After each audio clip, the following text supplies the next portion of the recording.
तो यहाँ पर बेटा हमने निकाल ली थी velocity acquired by the electron having thermal velocity u1 vector. तो देखो हो क्या रहा है कि आपका इलेक्ट्रॉन दूसरे इलेक्ट्रॉन से या एटम से जो से टकरा जाता है वहां पे थोड़ी दूर जाता है, फिर टकरा जाता है, फिर चलता है, फिर टकरा जाता है। ठीक है ना। तो ये हम अज्यूम कर रहे हैं कि वो जब भी स्टार्ट कर रहा है अपनी मोशन, वो इनिशियल वेलोसिटी u वेक्टर से स्टार्ट कर रहा है, जो क्या है उसकी थर्मल स्पीड। ठीक है ना। फिर उसको एक्सिलरेट करता है आपका जो आप इलेक्ट्रिक फील्ड यहाँ पे लगा रखा है। ठीक है ना। तो मान लो τ1 is the time elapsed since the electron has suffered its last collision with ion और एटम और इलेक्ट्रॉन ऑफ द कंडक्टर। तो τ1 में क्या टाइम ले रहा हूँ कि वो जब लास्ट में टकराया था उसके बाद उसको अब तक बिना टकराए हुए कितना टाइम हो चुका है, τ1 हो चुका है। ठीक है ना। तो फिर आप लगा सकते हैं क्योंकि एक्सलरेशन तो कांस्टेंट है उसका, ग्रेविटी वेविटी अकाउंट में लेते नहीं हम इसमें। ठीक है। तो एक्सलरेशन तो उसका कांस्टेंट है और initial velocity just after collision जब उसने स्टार्ट किया वो मैं थर्मल स्पीड ही लेके चल रहा हूँ। तो उसकी τ1 टाइम पर उसका वेलोसिटी वेक्टर कितना आ जाएगा, u1 vector plus a vector τ1 आ जाएगा। ठीक है। तो कोलिजन से वेलोसिटी में क्या फर्क पड़ता है? कोलिजन से कुछ नहीं फर्क पड़ रहा। कोलिजन से उसकी जो पहले वाली अचीव हुई होगी खत्म हो जाएगी। फिर वो कोलिजन के बाद जब भी स्टार्ट कर रहा है तो हम अज्यूम कर रहे हैं कि वो थर्मल स्पीड से स्टार्ट कर। कोलिजन के बाद भी जितनी थर्मल वेलोसिटी की वजह से उतनी तो रहेगी। हाँ बस वही रहेगी। ठीक है ना। पहले कितना तेज हो गया था वो उससे कोई फर्क नहीं पड़ता। ठीक है। उसके बाद ओके सर। स्टार्टिंग हमेशा हम किससे मान रहे हैं, थर्मल स्पीड से मान। ठीक है। और ओके उसमें सर। फिर ये एडिशन हो गया है जस्ट बिकॉज ऑफ एक्सलरेशन। ठीक है। तो आप देखिए इसमें सेकेंड इलेक्ट्रॉन के लिए क्या हो रहा है, v2 vector is equal to u2 vector plus a vector tau. ऐसे ही थर्ड इलेक्ट्रॉन के लिए होगा, ऐसे ही फोर्थ इलेक्ट्रॉन के लिए, ऐसे ही nth इलेक्ट्रॉन के लिए। सबकी मैंने थर्मल स्पीड अज्यूम कर ली अलग अलग, बट ए वेक्टर अलग नहीं हो सकता। चलते हुए मान लिया अलग अलग टाइम हो गया है किसी भी टाइम तक जितने इलेक्ट्रॉन मोशन में।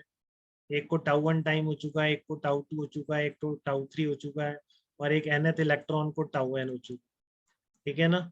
Now from definition of drift speed. ठीक है ना। अब मैं डेफिनेशन ऑफ ड्रिफ्ट स्पीड से क्या बोल सकता हूँ कि जो ड्रिफ्ट वेलोसिटी की डेफिनेशन है इन सारे इलेक्ट्रॉन्स की वेलोसिटी का एवरेज है। ठीक है। तो जब आप इनका एवरेज लोगे, ठीक है ना, जब सारी वेलोसिटीज का आप एवरेज ले रहे हो तो कितना आ रहा है, u1 plus u2 plus un upon N plus a vector. और ये क्या आ रहा है, τ1 plus τ2 plus τ3 τn upon N. ये मैंने गलती कर दी, मैंने वेक्टर लगा दिया इसमें, तो ये आप मत लगाना। ठीक है। सर ये थर्मल वेक्टर। वेलोसिटी अलग अलग क्यों होगी? थर्मल वेलोसिटी सेम क्यों होगी ये बताओ। अपन थर्मल तो वेलोसिटी, अपन तो रैंडम ही मानेंगे हाँ कुछ। रेंडम मानिए बस अपन ने, तो असली अपन यहाँ पर एवरेज ले रहे हैं। ठीक है ना। क्योंकि आपका कोई स्टार्टिंग ये नहीं है कि इधर ही चलेगा, वो हो सकता है इधर भी चले, हो सकता है इधर भी चले, तो किधर भी स्टार्ट कर सकता है, कोई वो नहीं है उसका। ठीक है ना। जस्ट आफ्टर कोलिजन स्टार्टिंग किधर भी हो सकती है, बट सब रैंडम है, तो एवरेज क्या बोल सकते हो आप उसको। ठीक है ना। एवरेज यस क्या सर। बोलोगे, एवरेज उसका जीरो बोलोगे, तो इसलिए आपका ये टर्म क्या हो गया है, जीरो हो गया है। ठीक है ना।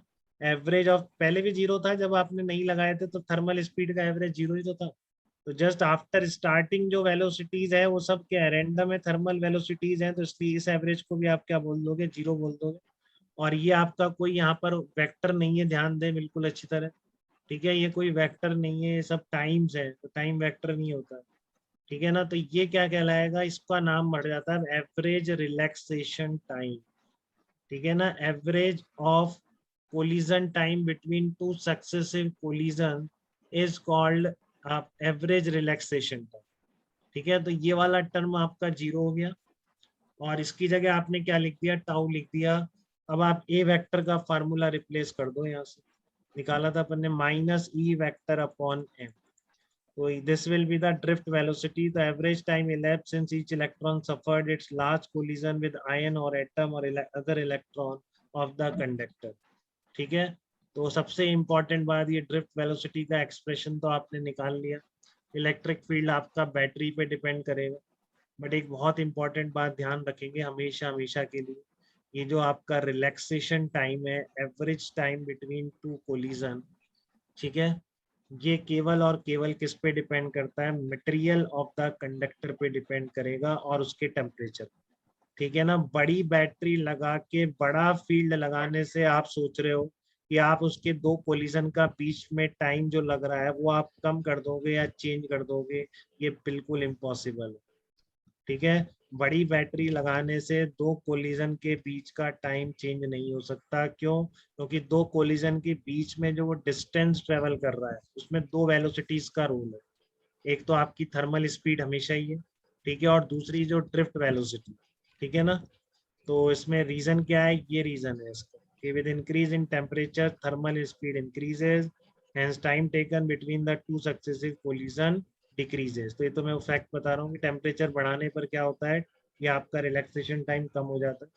ठीक है, तो ये ऑर्डर देखो आप एक बार कि आपके बीच का कोलिजन का दो टाइम कभी भी इलेक्ट बड़ी बैटरी से गवर्न नहीं होगा। क्यों? थर्मल स्पीड का ऑर्डर है 10⁵ और आपकी ड्रिफ्ट स्पीड का ऑर्डर है 10⁻⁻⁴। इतना डिफरेंस है। तो अगर आप दो कोलिजन के बीच का टाइम निकालते हो तो ये तो नेग्लिजिबल हो गया बेटा, बड़ी बैटरी लगाने से जो फर्क पड़ता है। ठीक है, तो सारा किससे गवर्न हो रहा है, सिर्फ और सिर्फ थर्मल स्पीड से। वो बड़ी बैटरी से फर्क उस पर गवर्न नहीं होती। थर्मल स्पीड किससे गवर्न होती है, केवल और केवल टेम्परेचर। ठीक है, तो इसलिए जो आपका ड्रिफ्ट वेलोसिटी में एवरेज रिलैक्सेशन टाइम आता है, ये material and temperature dependent property है, ये बैटरी डिपेंडेंट प्रॉपर्टी है, फील्ड डिपेंडेंट प्रॉपर्टी नहीं है। ठीक है, तो इस चीज का मैं आगे भी यूज करूंगा। ठीक है, तो यहाँ तक किसी को डाउट तो बताइए। नेक्स्ट हम निकालेंगे relation of current with drift velocity. I को हम ड्रिफ्ट वेलोसिटी से रिलेट करेंगे। ठीक है, बट इसमें इंपॉर्टेंट बात यही ध्यान रखनी है सबसे ज्यादा कि रिलैक्सेशन टाइम टेम्परेचर बढ़ाने के साथ कम हो जाता है। ठीक है, टेम्परेचर चेंज नहीं कर रहे हैं तो बड़ी बैटरी लगा के वो चेंज नहीं होगा। ठीक है, यहाँ तक किसी को कोई डाउट तो बताइए, बस फिर हम डिस्कशन शुरू करते हैं।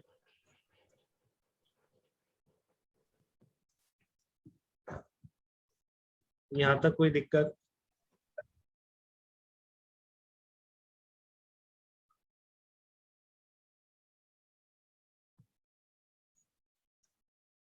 यार वो मेरे पास फाइल वाइल कहाँ भेजी है उसको, किसी भी कर लो।